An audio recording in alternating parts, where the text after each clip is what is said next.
When I met Adam, he was already healing, or at least, that's what he said. My last relationship was a disaster, he told me on our second date. She was unstable, controlling, wouldn't let go even after I ended it.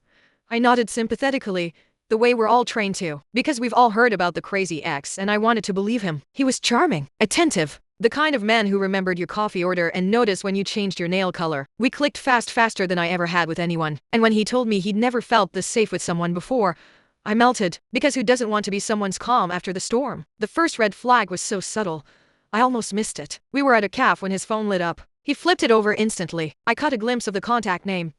Don't answer. I teased him. Who's don't answer? He laughed, said, just someone I used to know. She still texts sometimes. Nothing to worry about. Then came the follow-up line. She's just obsessed. Still thinks we're meant to be. I didn't push, because why would I? He chose me, right? 3 months in, we were already talking about moving in together. 6 months in, he proposed. It was fast, but it felt right. He cried when he asked. Said I made him believe in love again. Said I made him feel safe in his own life. His family adored me. My friends were skeptical about the pace, but supportive. Everything looked perfect on the outside. Until the night I got a DM. From a name I didn't recognize. The message said, I hope you know he's done this before, and I hope you know your name isn't yours. What did she mean by that? And how does someone steal your name without you noticing? I stared at the message for a long time. I hope you know your name isn't yours. It sounded like nonsense. Or a threat. Or both. I clicked on the sender's profile private. No bio. No followers I recognized. My heart raced as I scrolled back up. Read it again. He's done this before. Your name isn't yours. What the hell did that even mean? I didn't reply, but I didn't forget it either. That night, Adam noticed I was quiet. You okay? He asked, handing me tea. I forced a smile. Yeah, just tired.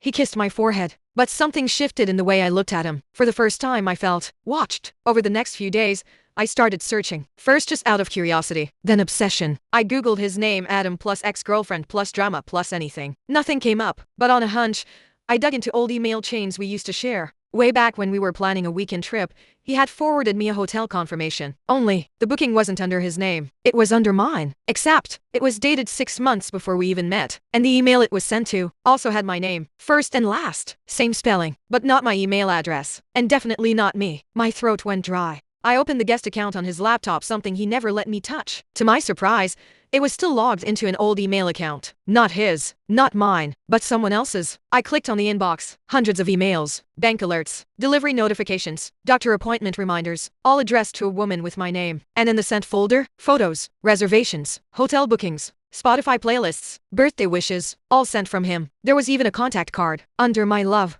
with my name, a different photo, a different face. I wasn't his first. I was his replacement. He didn't fall in love with me. He was rebuilding a woman he lost or destroyed. And now I needed to find her, before I lost myself too. I couldn't sleep that night. I lay next to him, this man who said he loved me, who called me his safe place, and all I could think was, whose life am I living right now? Because it sure as hell didn't feel like mine anymore. The next morning, I waited until he left for work. Then I opened that email again. The fake one, the one with my name, but none of my memories. And I did what any sane, heartbroken, paranoid woman would do. I reset the password. Inside were thousands of messages, photos of vacations I never took, playlists filled with songs I hated, dinner reservations in cities I'd never been to, and always the same name. My name. She was real. Her name was the same as mine exactly. Same spelling, same rhythm. Only difference was the person living behind it. I searched her full name on social media. After some digging, I found her. Different city, different life, but definitely her. And she looked tired, like someone who'd just escaped a house fire and was still coughing up the smoke. I debated for hours before messaging her. I didn't want to sound crazy, I already felt crazy, but I needed to know. So I wrote, hey, I think we need to talk. It's about Adam. And our name.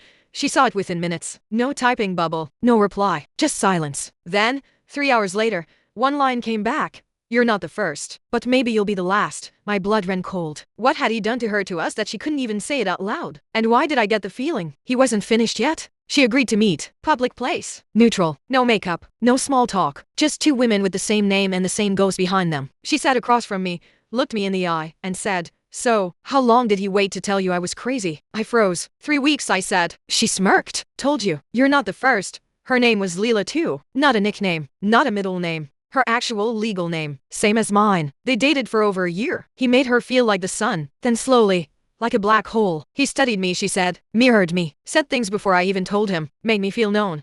I nodded. I knew that feeling, but then things got dark. He'd accuse her of overreacting to things he made happen. He'd isolate her, shift blame, get angry in subtle ways, taking days to speak after a disagreement, making her feel like the conflict was always her fault. He told me I was exhausting, she whispered, said I made him sick with stress. Then one day, he vanished. No goodbye, no fight, just gone. And 6 months later, she found out from a friend that he was engaged to someone with her name. Me. I tried warning you, she said, looking down. I made the burner account, sent the DM. I just didn't know how to say it without sounding like I'd lost it. You didn't, I said. You were the only one telling the truth.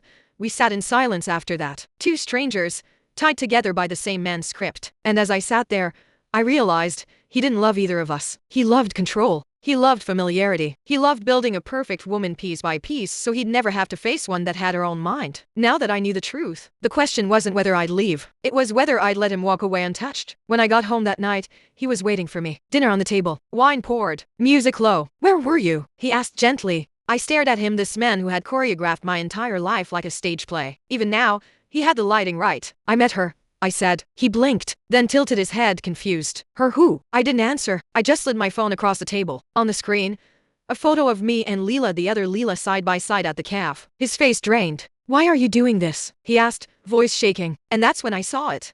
Not guilt, not fear, annoyance. He wasn't scared of being exposed. He was irritated I'd ruined the illusion. I stood there and told him everything. What I found, what I knew, what she told me. And he just sighed. I didn't think you'd dig so much.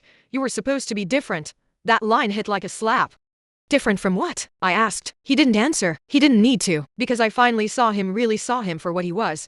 Not broken, not confused, not a man in pain, but a man who knew exactly what he was doing. I left that night. No dramatic exit, no shouting match. I packed a single bag, grabbed my keys, left the ring on the table still shining under that perfect lighting. Weeks later, he tried to reach out. New number, email, burner accounts. He said he missed me, said I misunderstood, said I owed him a chance to explain.